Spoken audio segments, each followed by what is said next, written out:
ଏଠି ମୁଁ ଠାକୁର ପୂଜା କରିଥିଲି ଆସିକି ବସିଛି ଗୁଡୁ ଆଉ ତା ବାପାଙ୍କ ପାଇଁ ନମ କଲା ବୋଲି ବାପାଙ୍କ ପାଇଁ ନମ କରିଦିଅ ବାପା ବାପାଙ୍କ ପାଇଁ ନମ କଲା କାହିଁକିନା ଆଜି ହେଉଛି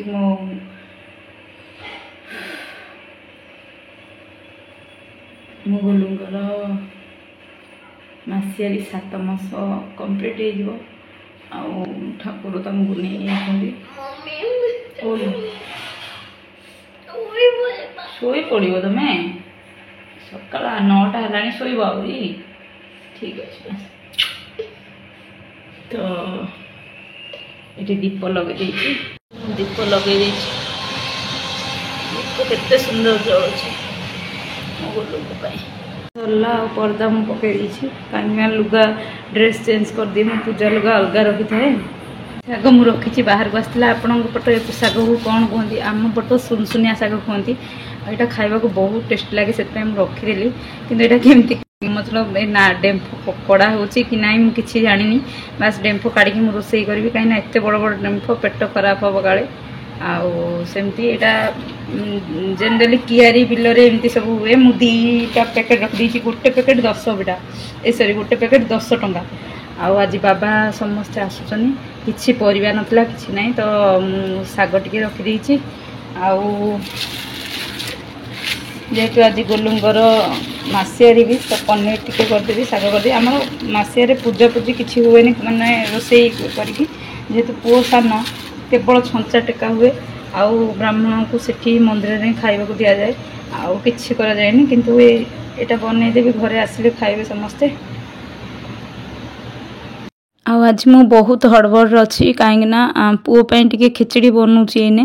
ଆଉ ଏବେ ପାଖାପାଖି ଟାଇମ୍ 9ଟା 9:30 ହେଇଗଲାଣି। ଆଉ ଏଠି ମନ୍ଦିରରେ ଯେହେତୁ ମୁଁ ଦିଏ ତ ମନ୍ଦିରରେ ଦେଲେ ଟିକେ ଲେଟ୍ ହିଁ ନନା ପୂଜା କରନ୍ତି ଯେମିତିକି ଠାକୁରଙ୍କ ଭୋଗ ହେଇସାରିଲା ପରେ ସେ ନନା ପୂଜା କରନ୍ତି।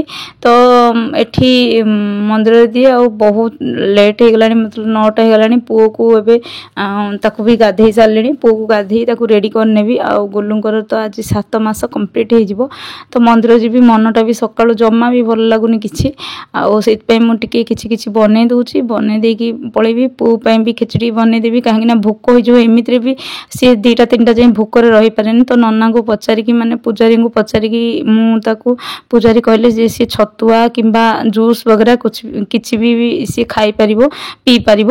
ଆଉ ଏମିତି ନୁହଁ କି ତାକୁ ଖୋଇକି ଆଣିଲେ ବି ଛୋଟ ଛୁଆକୁ ତା ଭଗବାନ ସନ୍ତୁଷ୍ଟି ହେବେ କାହିଁକିନା ଛୋଟ ଛୁଆ ଭୋକରେ ରହିଲେ ଭଲ ନୁହଁ ନନା କହିଥିଲେ। ଆଉ ସେଥିପାଇଁ ମୋ ମନ ଭଲ ଲାଗେନି ମୁଁ ତାକୁ ଭାତ କିଛି ବି ଖୁଆଇକି ନିଏନି।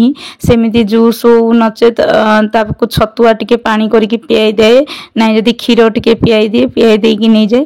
ଆଉ ମୁଁ ତାକୁ ଗାଈ କ୍ଷୀର ସେଥିପାଇଁ ରଖିଥିଲି କ୍ଷୀର ଟିକେ ପିଆଇ ଦେବି ପିଆଇକି ନେଇଯିବି ମନ୍ଦିରକୁ। ଆଉ ମନ୍ଦିରରୁ ପୂଜା ସାରିକି ଆସିଲା ବେଳକୁ ତ 2ଟା ହେଇଯିବ 2ଟା 2:30। ବହୁତ ଆଜି ଖରା ହେଉଛି ମୁଁ ଦେଖୁଥିଲି ତ ସେମିତି ଖରାରେ ଚାଲିକି ତାକୁ ନେବାକୁ ପଡ଼ିବ ଆଉ କ'ଣ କରିବି। ତ ଏମିତି ଆଉ ଆଜି ନା ମୋ ଗୁଲୁଙ୍କର 7 ମାସ କମ୍ପ୍ଲିଟ୍ ହେଇଯିବ 7 ମାସ କମ୍ପ୍ଲିଟ୍ ହେଇଯିବ। ଆଉ ସକାଳୁ ନା ତାଙ୍କ କଥା ବହୁତ ମନେ ପଡ଼ୁଛି ଆଜି। ଆଉ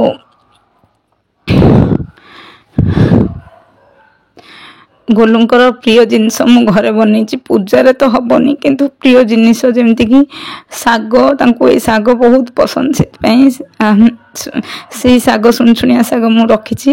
ଆଉ ପନିର ବି ସାଧାରେ କଲେ ସେ ବହୁତ ଭଲ ଭାବରେ ଖାଆନ୍ତି କିନ୍ତୁ ମସଲା ଦେଲେ ଖାଇବେନି ତ ପନିର ବି ସେମିତି ବନେଇଛି। ଆଉ ପୁଅକୁ ବି ପନିର ବହୁତ ପସନ୍ଦ ସେଥିପାଇଁ ଟିକେ ବନେଇଦେବି ଆଉ ପୁଅ ବି ଖାଇବ। ଆଉ ଏମିତି ହିଁ ରୋଷେଇ କଲାବେଳେ ଗୁଲୁଙ୍କ କଥା ବହୁତ ମନେ ପଡ଼ୁଥିଲେ ସେ। ଆଉ ପୁଅକୁ ଆଜି କହିଲି ବାବା ତୁ ବାପାଙ୍କୁ ନମ କରିବାକୁ ଯିବୁ ଏମିତି ବୁଝେଇକି ତାକୁ ପୁଅ ଜିଦି ଧରୁଥିଲା ଯେ ମୁଁ ପନିର ଖାଇବି। ମୁଁ କହିଲି ନାଇଁ ବାପାଙ୍କୁ ନମ କରିବାକୁ ଯିବା। ଆଉ ଏଠି ମୁଁ ମନ୍ଦିରକୁ ପୁଅକୁ ନେଇକି ଆସିଛି। ତ ଆମର ଏଇପଟେ ଏମିତି ଥାଏ ଯେମିତିକି ପୁଅ ଛୋଟ ଯେହେତୁ ଆପଣମାନେ ଜାଣିଛନ୍ତି ତ ପୁଅ ଛଞ୍ଚା ଦିଏ। ଆଉ ଯେମିତିକି ପୁଅ ନ ବାହାରିଲା ଯାଏଁ ଏମିତି ହିଁ ଛଞ୍ଚା ଦେଉଥିବ ପ୍ରତିବର୍ଷ। ଆଉ ବର୍ଷେ କମ୍ପ୍ଲିଟ୍ ନହେଲା ଯାଏଁ ଆମ ପଟ ଅଛି ଏମିତି ମାସକୁ ମାସ ଛଞ୍ଚା ଦିଅନ୍ତି। ତ ତ ରନ୍ଧାବଢ଼ା କିଛି ହୁଏନି, ବ୍ରାହ୍ମଣଙ୍କୁ କିଛି ଖାଇବା ପାଇଁ ଦିଆଯାଏ, ଆଉ ଏମିତି ଛଞ୍ଚା ହିଁ ଦିଆଯାଏ। ଆଉ ଯେମିତିକି ଦେଖିପାରୁଥିବେ ଆମେ ଆସିଗଲୁ ଏଠି ମନ୍ଦିରକୁ। ଆଉ ଏ ସମୟ ଗୁଡ଼ାକ ନା ବହୁତ କଷ୍ଟ ସମୟ। ମାନେ ସତ କହିବାକୁ ଗଲେ ଗୋଲୁ ଗଲା ଦିନଠୁ ମନ୍ଦିର ଯିବା ମୋ ପାଇଁ ବହୁତ କଷ୍ଟ ହେଇଯାଇଛି। ଠାକୁରଙ୍କୁ ବିଶ୍ୱାସ ତ କୋଉଠି ନା କୋଉଠି ଅଛି, କିନ୍ତୁ ବହୁତ କଷ୍ଟ ହୁଏ ଠାକୁରଙ୍କୁ ଦେଖିଲେ, ବହୁତ ଅଭିମାନ କରେ। ତ ସେଇଥିପାଇଁ ମୁଁ ଠାକୁରଙ୍କୁ ସାମ୍ନା କରିପାରେ ନା, ବହୁତ କଷ୍ଟ ହୁଏ। କାହିଁକି ନା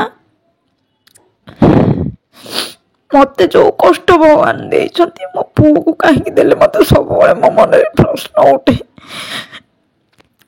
ବହୁତ କଷ୍ଟ ହୁଏ। ତ ଯିଏକି ଗୋଟେ କିଛି ଜାଣିପାରୁନି ତାକୁ ଅନାଥ କରିଦେଲେ। ଗୋଟିଏ ଜିନିଷ ସବୁବେଳେ ମନରେ ଠାକୁରଙ୍କୁ ଡାକେ, ମତେ ଯୋଉ କଷ୍ଟ ଦେଇଛନ୍ତି ମୋ ଗୋଲୁଙ୍କୁ ସେଇ କଷ୍ଟ ଆଉ ଦିଅନି, ସେ ଖୁସିରେ ରୁହନ୍ତୁ। ଆଉ ଏଠି ପୂଜା ସବୁ ସରିଗଲା। ଆଉ ଆଜିର ଦିନଟା ମୋ ପାଇଁ ବହୁତ କଷ୍ଟ ଥିଲା। ବାହାରକୁ ଆସି ପୁଅ ଗୋଟେ ବୁଢ଼ୀ ମାଉସୀ ସହିତ ଥଟ୍ଟା ମଜା ହଉଥିଲା। ଆଉ ଏମିତି ଆମେ ପୂଜା ସାରିକି ଆସିଲୁ। ଭଗବାନ ଏତେ କଷ୍ଟ କୋଉ ଛୁଆକୁ ନ ଦିଅନ୍ତୁ, ବାସ୍ ଏତିକି କହିବି। ବହୁତ କଷ୍ଟ ସତରେ ଏ ସମୟ ଗୁଡ଼ିକ। ଭଗବାନଙ୍କୁ ସବୁବେଳେ ଡାକେ ଯେ ସମସ୍ତଙ୍କୁ ସବୁ କଷ୍ଟ ଦିଅନ୍ତୁ, କିନ୍ତୁ କାହାକୁ ନିଜର ଲୋକଠୁ ଦୂର ନ କରନ୍ତୁ। ଏ କଷ୍ଟଠୁ ବୋଧେ ଦୁନିଆର ଆଉ କିଛି କଷ୍ଟ ନାହିଁ। ଆଉ ଏ କଷ୍ଟଟା ନା ଭିତରୁ ଭିତରୁ ଆପଣ ତ ବଞ୍ଚିଥିବେ, କିନ୍ତୁ ଭିତରୁ ଭିତରୁ ପୁରା ମାରି ସାରିଥିବ ମଣିଷଟିକୁ। ଯୋଉ କଷ୍ଟଟା ମୋ ପୁଅ ଆଉ ମୁଁ ଭୋଗୁଛୁ, ବହୁତ କଷ୍ଟ ହୁଏ।